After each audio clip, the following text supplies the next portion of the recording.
الله تعالی میگه که زلزله روز قیامت چیزی بزرگ است. یوم ترونها تذهل كل مرضعة عما ارضعت. زلزله روز قیامت یه زلزله هست که هر زنکی شیرخواره، هر زنکی که کودکی شیرخواره دارد کودکش را فراموش میکند. جان خودش را فکر کرده کودکش را فراموش میکند، کودک شیرمک را. و تضع كل ذات حمل حملها. و هر یک جانوری حامل دار حمل خودش را میپرتاید. سال 2011 بود، 22 ایول، 22 ایول روزی جمعه باشد، 21مش روزی پنجشنبه الکی در آمدگی بود. در تاجیکستان یک زمین لرزه شده بود 21 ایولی سال 2011.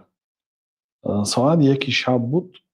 من به جمعه آمادگی میدیدم، به خطبه جمعه تیاری میدیدم، یا موضوع رو تیار میکردم. ساعت 1 شب زمین لرزه شد، بسیار سخت. امارات ها خراب نشد لیکن بسیار به شکل حسیاتش وزنین بلی بلند بود.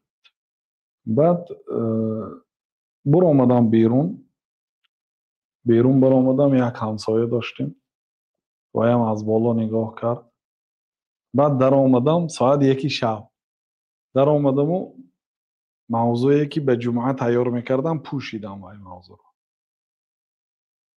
یو وارد نوک شدم برای زلزله نامش.